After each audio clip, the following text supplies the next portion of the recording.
అందరికీ నమస్కారం. ఇటు శేఖర్ నా చిన్నటి మిత్రుడు, ఇప్పుడు బ్లడ్ బ్యాంక్లో సిఇఓగా ఉన్నాడు. అలాగే మరొక మిత్రుడు శ్రీజోస్ నాయుడు, ఈయన సిఎఫ్ఓగా ఈ బ్లడ్ బ్యాంక్కి తన సేవలు అందిస్తున్నాడు. సార్ మీకు అందరికీ తెలుసు, స్వామినాయుడు అలుపెరగని సైనికుడిలాగా మనల్ని తన జీవితాన్ని అంకితం చేసి ఇట్లా కొనసాగిస్తాడు. అది నాకు ఎనలేని స్ట్రెంగ్త్. వీళ్ళందరూ నాకు వెన్నుదన్నుగా ఉండి ఈ కార్యక్రమం, ఈ బ్లడ్ బ్యాంక్, ఇతర సేవా కార్యక్రమాలు ఏది తలపెట్టినా సరే సజావుగా ముందుకు సాగడానికి మీరందరూ కూడా నేను సైతం అన్నట్లుగా మీరందరూ ముందుకు రావటం. కాబట్టి ఇది ఈ రోజున నిరంతరం జీవనదిలాగా ఈ సేవా కార్యక్రమం సాగిపోతూ ఉంది. రేపొద్దున మనం ఎక్కడున్నా, ఎలా ఉన్నా, ఏమైనా ఈ సేవా కార్యక్రమం మాత్రం ఆగదు. ఇది నిరంతరం ముందుకు సాగిపోతుంది. దాని ప్రకారం ప్రారంభమైంది. నా రక్తం పంచిన, రక్తం ఇచ్చిన నా తమ్ముళ్ళు, నా సోదరిమణులు, వీళ్ళందరి యొక్క సహకారంతో ఇది కొనసాగుతుంటుంది. ఇది జీవితంలో నాకు ఎనలేని సంతృప్తి. దానికి కానీ ప్రతి ఒక్కరికి నా హృదయపూర్వక ధన్యవాదాలు ఎప్పుడూ తెలియజేసుకుంటూనే ఉంటాను. ధన్యుడిని. మనం ఏదైనా ఒక మంచి చేయాలి అని అనుకుంటే దాని ప్రతిఫలం ఆశించకూడదు. మన లక్ష్యం ఏమిటి, అది చేరుకోవడం కోసమే మన ప్రయత్నం ఉండాలి తప్ప దాని పర్యవసానం ఏమిటి, దాని ఎండ్ రిజల్ట్ ఏంటి, దాని ప్రతిఫలం ఏంటి అనేది మాత్రం ఆశించకూడదు. అలా ఆశించి నేను చేయలేదు. ఈ తలపెట్టినప్పుడు రక్తం అనేది ఇవ్వటం అనేది చాలా గగనం. ఎవరు ఇచ్చేవాడు కాదు, ఇవ్వడానికి మానసిక ధైర్యం కూడా లేదు ఎవరికి.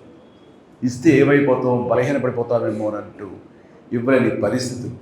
ఆ ఇచ్చేవాడు ఎవరైనా ఉంటే కనుక బ్లడ్ బ్యాంక్ వెళ్తే 4 డబ్బులు వస్తాయి అంటూ గట్టిగా పేదరికంలో ఉన్నవాళ్ళు, కూలీ నాలి చేసుకుంటున్న వాళ్ళు మాత్రమే ఆ బ్లడ్ బ్యాంక్, ఆయా బ్లడ్ బ్యాంక్స్ వాళ్ళు వాళ్ళకి తీసుకుని వచ్చి డబ్బులు ఆశ చూపించి ఆ బ్లడ్ని తీసుకునేవాడు. అంతే తప్ప నిజంగా ధారాళంగా ఈ రోజున మీరు అందరూ ఇస్తున్నట్లుగా అలా ఇచ్చే రోజులు కాదు. అలాంటి పరిస్థితుల్లో నేను ఎన్నోసార్లు చెప్పాను, కానీ మరొకసారి చెప్పుకోవాలనిపిస్తుంది. మనం రక్తం దొరకక, సమయానికి అందక ఎంతోమంది చనిపోతున్నారు.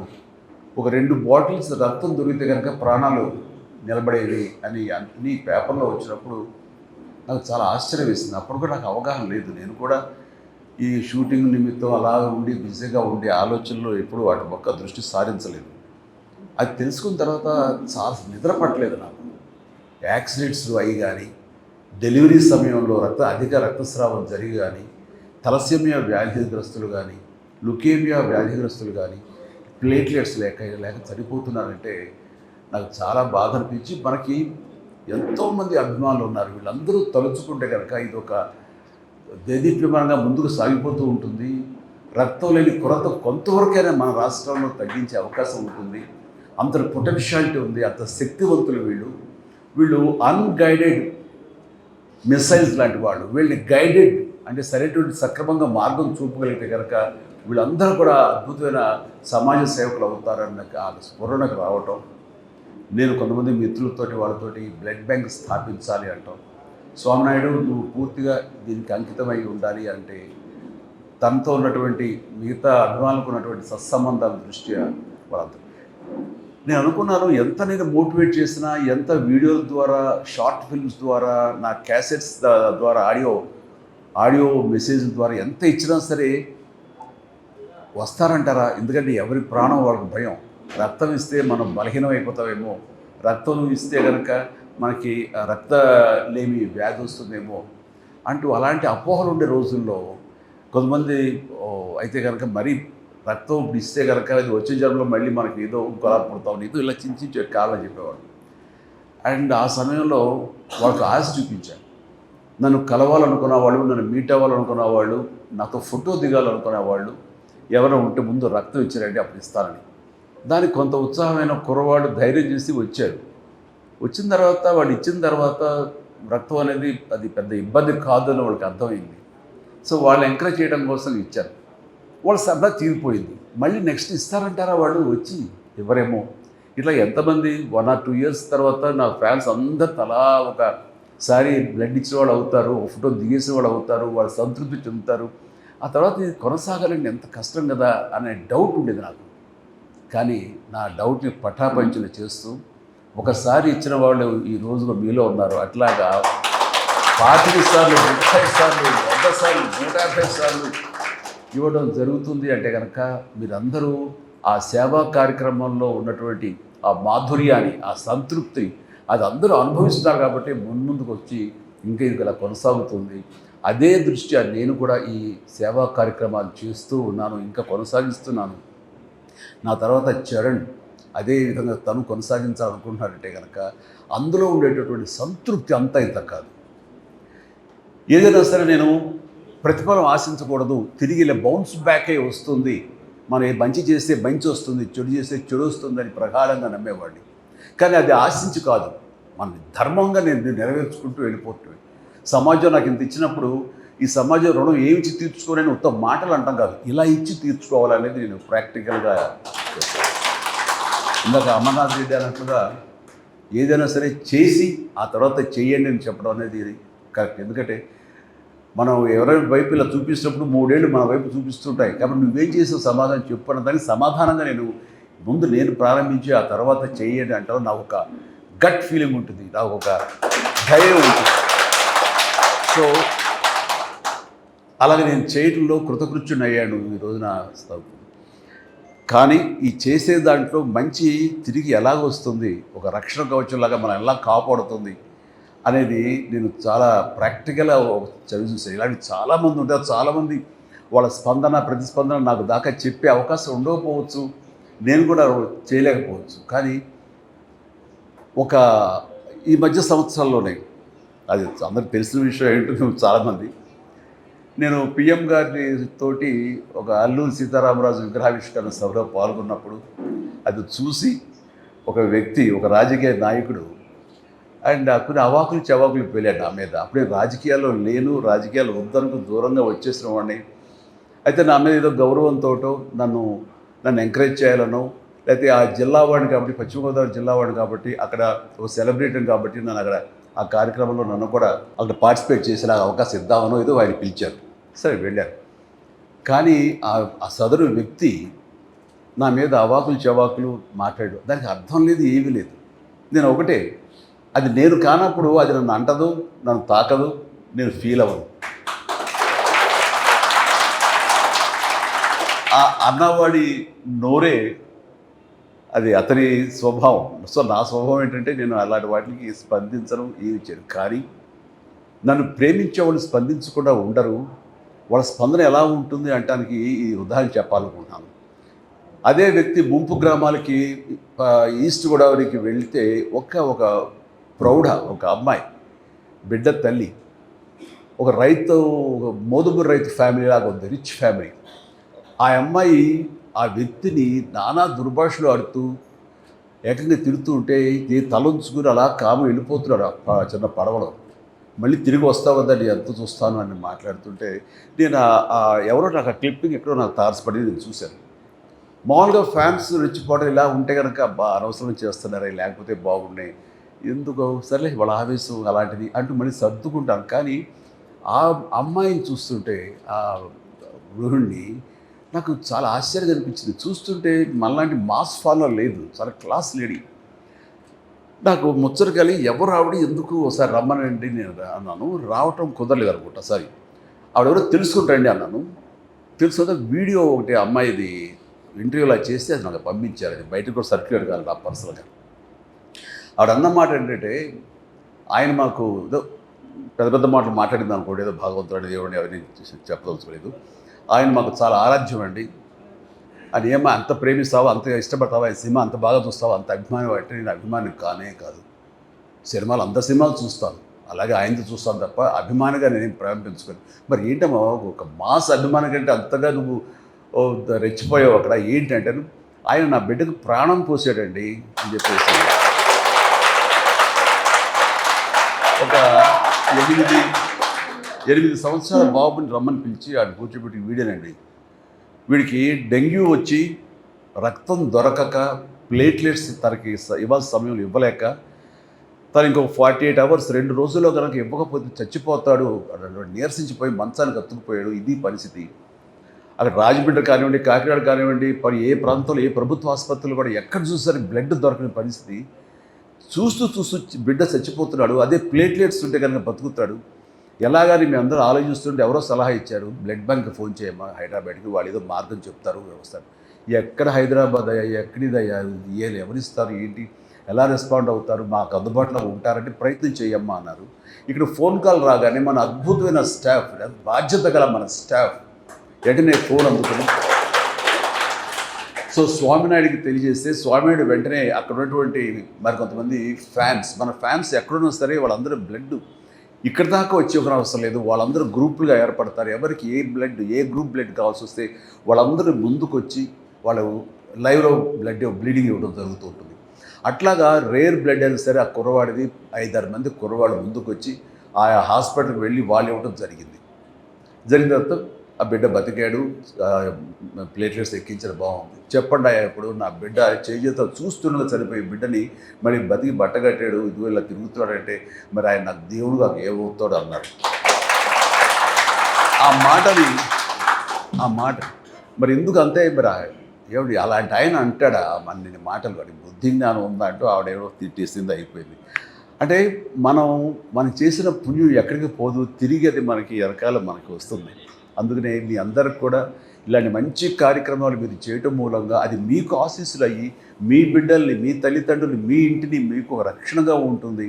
అందుకని ధర్మో రక్షిత రక్షత అంటారు. అట్లాగా మీరు మంచి పనులు చేస్తే అదే మంచి బౌన్స్ బ్యాక్ అని ఇక్కడ శంకర్ మహంత్ గారు ఉన్నారు. మరి ఆయన సౌమ్యుడు, ఎంతో మంచి చేసి మంచి ఆలోచిస్తాడు, మంచిగా ఉండాలి, తన వంతు ఏదో సహాయ కార్యక్రమాలు చేస్తుండొచ్చు, ఆయన ఎన్నో పుణ్య కార్యక్రమాలు చేస్తుండొచ్చేమో. ఆయనకి సంబంధం లేకపోయినా సరే ఆ యొక్క ధర్మం అది ఆయన భార్యని కాపాడగా చేసింది తప్ప ఇందులో మా ఎవరి గొప్పతనం కాదు. అది ఆ విధి, ఈ ప్రకృతిని మీరు దేవుడు అంటారా, దేవత అంటారా, మరొకటి అంటారా తెలియదు. ఈ power of this magnetism, power of this energy ఎప్పుడు మంచి అయితే మంచిగానే, నెగిటివ్ అయితే నెగిటివ్గానే ఎప్పుడు బౌన్స్ బ్యాక్ అవుతుంది. కాబట్టి మంచిగా ఆలోచించండి, మంచి చేయండి, సేవా కార్యక్రమాలు చేయండి, 10 మంది ఆశీస్సులు తీసుకొని ఇలాగ మీరు మీ కార్యక్రమాలు కానీ మీ దినచర్య కానీ ఉంటే కనుక ఖచ్చితంగా మీకు ఎనలేని సంతృప్తి ఇస్తుంది. శాంతంగా ఉంటారు, మనస్ఫూర్తిగా హాయిగా నిద్రపోతారు. నేను చేసేది అదే. చాలామంది అంటారు ఏంటి ఇప్పుడు కూడాను ఇంత వయసులో కూడా ఏంటి మీరు అంత ఇదిగా ఉంటారు, అంత యంగ్ లుక్గా ఉంటారు. దీన్ని ప్రత్యేకించి ఎవరు చేసి కాదు, ఇది మనసు ప్రశాంతంగా పెట్టుకుంటాను. ఎవరు ఎన్ని రకాలుగా నన్ను ఆడిపోసుకున్నా, దుర్భాషలు ఆడినా, లేకపోతే అకారణంగా నన్ను ఏమైనా అన్నా సరే నేను పెద్ద రియాక్ట్ అవ్వను. అదే స్థితప్రజ్ఞ అంటే స్థితప్రజ్ఞ అనే పెద్ద మాటలు నేను వాడను, కానీ అది నాకు తగలవు. అది నేను కాదు కాబట్టి నేను దాన్ని ఓన్ చేసుకోకపోతే కనుక వాళ్ళ మాట నన్ను బాధించవు. అందుకని ఎప్పుడు మనసు ప్రశాంతంగా ఉంచుకుంటాను, హాయిగా నిద్రపోతాను, నాకు పని ఉంటే కష్టపడి పని చేస్తాను ఏ రోజుకి, అంతే తప్ప మరొకటి కాదు. అండ్ ఇంత ధైర్యంగా ఈ సేవా కార్యక్రమాలు కొనసాగుతూ ఉన్నానంటే అది మీరందరి సహాయ సహకారాలే. ఆ వ్యక్తి, ఆ గృహిణి ఆ మాట అన్న తర్వాత నేను కాదమ్మా, ఎవరైతే కనుక బ్లడ్ డొనేట్ చేస్తున్నారో వాళ్ళు ఆ రక్తదాతలు నిజమైన దేవుళ్ళు, వాళ్ళు ప్రాణప్రదాతలు అని చెప్పి అదంతా కలిపి మీకే ఇస్తున్నాను, అది మీ పుణ్యం, అది నేను సంధానకర్త, నేను ఒక వెపన్ అంతే, మధ్యలో ఒక ఆలంబన అంతే తప్ప దీని పూర్తి బాధ్యత, పూర్తి పుణ్యం, పూర్తి సంతృప్తి అంతా మీది. ఓకే, ఒక మంచి కార్యక్రమం మీతో చేయించగలుగుతున్నాను అన్న సంతృప్తి నేను ప్రతి దినం నేను ఫీల్ అవుతుంటాను. అండ్ ఈ కార్యక్రమానికి ప్రత్యేకించి మనం ఇలా మంచి పనులు చేస్తుంటే నా స్నేహితులు ఇద్దరు సిటీఓగాను, ఈయన ఒక చార్టెడ్ అకౌంటెంట్గా ఉండి తన స్కూల్స్ ఉండి ఆయన ఎడ్యుకేషనిస్ట్గా ఉంటూ ఇప్పుడు ఈ కార్యక్రమం చేస్తుంటే మాకు ఏదో జీవితకాలం అంతా ఏదో ఒక ఇలాంటి కార్యక్రమాలతో చేసుకుంటూ వచ్చాం, కానీ ఒక సంతృప్తి అనేది తెలియదు. నేను చెప్పాక సంతృప్తి, ఆ సంతృప్తి కోసం మేము పరితపిస్తున్నాం, ఏం చేయాలో తెలియట్లేదు. ఇక్కడ ఏదైనా ఒక పని ఉంటే చేస్తాం మాకు అని. ఇప్పుడు మీరు చాలా పెద్ద పెద్దోళ్ళు అయ్యా, ఇప్పుడు మిమ్మల్ని పోషించేంత శక్తి బ్లడ్ బ్యాంకు లేదు, మీరందరూ లక్షల్లో సంపాదించుకున్న వాళ్ళు, అది ఎవరంటే చిచ్చి డబ్బు ప్రసక్తి కాదు, మేము సంపాదించుకున్న మాకు చాలు, ఇక్కడ ఉండి ఫ్రీ సర్వీస్ ఆనరీ జాబ్ ఏదో ఒకటి ఇస్తే కనుక ఫ్రీ సర్వీస్ చేస్తామంటూ ఇటు శేఖర్ కానీ స్వామినాయుడు కానీ మన స్వామి నాయుడు కానీ వీళ్ళందరూ ఉన్నారు అంటే ఇది ఈ పుణ్యంలో మా వంతు కూడా మేము సైతం అంటే వాడు ముందుకు వచ్చారు. వీళ్ళందరినీ మీ సభాముఖంగా నేను మనస్ఫూర్తిగా అభినందిస్తున్నాను. సో ఈ రోజున మీరు అందరూ వచ్చారంటే ఏం ఆశించి వచ్చి ఉంటారు? వీళ్ళలాగానే ఇందులో కూడా మనం పార్టిసిపేట్ చేయాలి. మన ఆప్త అమెరికన్ ప్రోగ్రెసివ్ తెలుగు అసోసియేషన్ ఆ సంస్థ వాడు 3 రోజులుగా సదస్సు నిర్వహించారు. అందులో లాస్ట్లో నేను వెళ్ళటం జరిగింది. వాళ్ళందరూ కూడా నేను అదే వాళ్ళకి చెప్పాను, వాళ్ళల్లో ప్రత్యేకించి నేను సినిమా యాక్టర్గా ఉన్నవాడిని, కొద్ది కాలం పాటు పొలిటికల్గా ఉన్నా సరే కార్పొరేట్ సంబంధించినటువంటి ఆ యంగ్ ఎంటర్ప్రినర్స్ సంబంధించినటువంటి సదస్సులో నేను ఏం మాట్లాడగలను? ఎంటర్ప్రినర్షిప్ కానీ కార్పొరేటివ్ అని అంటే వీటికి సరైన స్పెల్లింగ్ కూడా తెలియదు నాకు. నేను పూర్తిగా వ్యాపారాలు కానీ వీటికి కానీ చాలా దూరంగా ఉంటాను. కానీ నన్ను పిలిచారు కరెక్టేనా అని అన్నప్పుడు నేను వాళ్ళ దగ్గరికి వెళ్ళినప్పుడు ఒకటే మాట్లాడాను. నాకు ఇందాక వస్తూ గూగుల్ చేశాను, ఏంటి యంగ్ ఎంటర్ప్రినర్షిప్ అంటే ఏంటి, లక్షణాలు ఏంటి, ఎలాగా అనే దాని మీద తీసుకుంటే కొన్ని పాయింట్స్ ఉన్నాయి. అండ్ ఒక లక్ష్యం ఉండాలి మనకి, దాన్ని సాధించడానికి పర్సివరెన్స్ ఉండాలి, నిరంతర కృషి ఉండాలి, అండ్ డిటర్మినేషన్ ఉండాలి, పట్టుదల ఉండాలి. మనం ఒక్కోసారి ఓటమి పొందినా సరే అది ఏమాత్రం వెనకంజ వేయకూడదు. అండ్ మీరు తయారు చేసే కమ్యూనిటీ ఆల్రెడీ మార్కెట్లో ఉంది కదా, మనం ఏంటి కొత్తగా ఇవ్వగలం, ఏంటి కొత్తగా చేయగలం, ఏ డిసప్పాయింట్మెంట్ ఉండకూడదు. నీ ప్రోడక్ట్ మీద నీకు నమ్మకం ఉండాలి, బలమైన నమ్మకం ఉండాలి అంటూ ఇలా కొన్ని పాయింట్లు అనుకుంటే వాటి మీద ఏది మాట్లాడదాం అనుకుంటుండగా నాకు అనిపించింది, ఇవన్నీ నేను ఆచరించినవే కదా. ఈ రోజున ఎంటర్ప్రినర్లో ఈ లక్షణం ఉండాలి అంటే నేను కార్పొరేట్ కాదు, నేను ఏదైనా ఒక బిజినెస్ మ్యాన్ కాను, కానీ సినిమా యాక్టర్గా వెళ్ళాలి అని నేను నిర్ణయం తీసుకున్న తర్వాత, సినిమాలో ఉండాలని నిర్ణయం తీసుకున్న తర్వాత ఈ పాయింట్ అన్నీ కూడా నేను ఆచరించానే. వీళ్ళకి చెప్పేటప్పుడు నేను ఆవిష్కరించుకుంటే సరిపోతుంది కదా అనిపించింది నాకు. అలాగే ఆ రోజు చెప్పాను, ఎవరో తెలీదు, ఎక్కడో తెలీదు, నేను మారుమూల ఎక్కడో మొగల్తూరులో ఉన్నాను. అయితే అమ్మా నాన్నగారితో పాటు ఆయా ఒంగోలు, పొన్నూరు, బాపట్ల, చీరాల ఇలాంటి చోట్ల నేను నాన్నగారితో పాటు స్కూలింగ్ అంతా చేశాను. అండ్ బాగా ఇందాక అమర్నాథ్ రెడ్డి చెప్పినట్టుగా అంత కడు పేదరికం కాకపోయినా సరే చాలా అప్రిషియేట్, వాళ్ళకి పట్టుదల కృషి ఉండబట్టే ఈ రోజున అతను అంత చదువుకొని అంత సమర్థత తాను సంపాదించుకోవాలి. అలాంటి వాళ్ళు చూస్తుంటే ఎస్, మన మనస్ఫూర్తిగా మనం అభినందించాలి. అండ్ నాకు అనిపించింది, నేను కూడా అలాగే మామూలు సాదా లో మిడిల్ క్లాస్ ఫ్యామిలీ నుంచి వచ్చిన వాళ్ళం. అండ్ అక్కడికి వెళ్ళి మనం సాధించగలమా అనే అంటంలో ఆ ఇంట్రెస్ట్ ఉంది, ఎలా సాధించగలం నమ్మకం, బలీయమైన నమ్మకం, డౌట్ లేదు. అలా డౌట్ పెట్టుకుంటే ఏది సాధించను, నేను చేయగలను, నా టాలెంట్ మీద నాకు నమ్మకం ఉంది. అప్పుడు గొప్పగా ఇప్పుడు చూస్తుంటే అప్పుడు చేస్తుంటే ఫిలిం యాక్టింగ్ చూస్తే కొంచెం నవ్వుస్తుంటారు, ఇంత ఎమర్జెన్సీగా చేశాను అని. కానీ అప్పట్లో అది చాలా గ్రేట్గా నేను డెలివరీ చేశాను ఫీలింగ్. అండ్ ఇందాక ఎంటర్ప్రినర్షిప్ గురించి చెప్తున్నప్పుడు బయట ఒక కమ్యూనిటీ ఆల్రెడీ ఉంది కదా, మన ఎవరు ఆదరిస్తారంటే ఈ ప్రత్యేకతను అందరూ పొందుపరిస్తే కనుక మన కన్జ్యూమర్స్ ఆటోమేటిక్గా దానికి అట్రాక్ట్ అవుతారు. అండ్ ఆల్రెడీ సినిమా ఇండస్ట్రీలో అద్భుతంగా డ్యాన్స్లు ఫైట్లు చేసే హీరోస్ ఉండగా నువ్వు వెళ్ళి మీరు కొత్తగా క్యాటర్ చేసేది ఏముంది, నువ్వు వెళ్ళి అక్కడ వాళ్ళని రాణించేలాగా అల్లించేలాగా చేసేది ఎలాగా అని డౌట్ లేదు నాకు.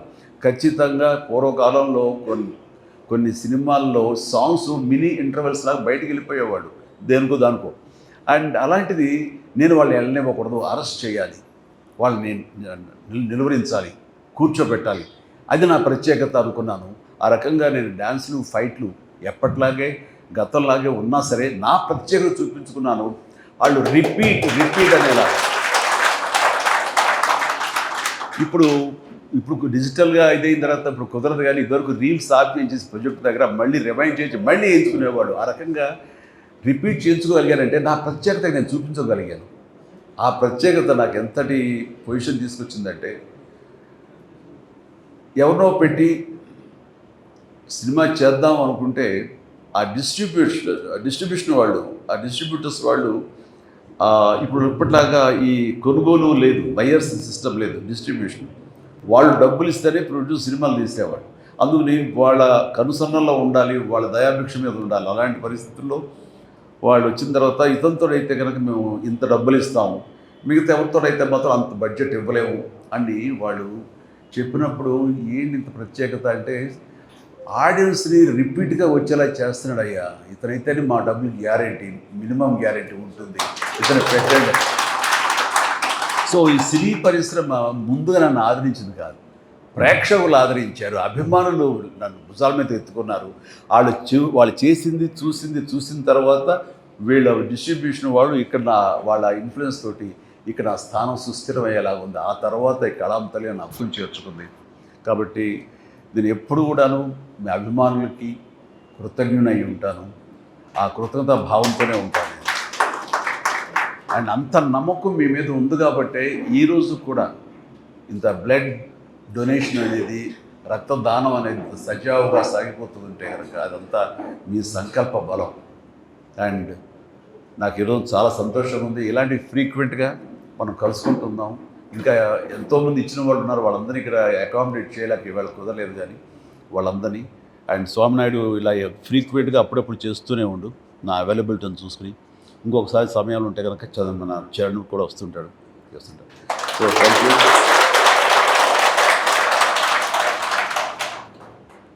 ఇలాగా చాలా సంతోషం శంకర్ మహంతి గారు, మీ యొక్క ఎక్స్పీరియన్స్ మీరు చెప్పి చేశారు. ఆవిడ ఆరోగ్యం బాగుండాలి, మీరు అందరూ చాలా బాగుండాలని, మీరు ఇండస్ట్రీలో నిలదొక్కోవాలని ప్రయత్నం చేస్తున్నారు. ఖచ్చితంగా మీకు ఆ నమ్మకం పెట్టుకోండి, మీకు బాగుంటుంది. అండ్ ప్రతి వాళ్ళకి, మనిషికి ప్రతి ఒక్కరికి నా హృదయపూర్వక ధన్యవాదాలు. Thank you. So nice sir. ఇది మీ ఇల్లు లాంటిది, ఎనీ టైం రావచ్చు, వచ్చినప్పుడల్లా రక్తం లాగేసుకుంటారేమో భయపడక్కర్లేదు. మీకు అనుకున్నప్పుడు, మీకు అనిపించినప్పుడు, ఇస్తే బాగుంటుంది అనుకున్నప్పుడు డెఫినెట్గా ఇవ్వండి. ఆ ఎల్లేని సంతృప్తి ఇస్తుంది మీకు. Thank you so much. Love you all కార్యక్రమం.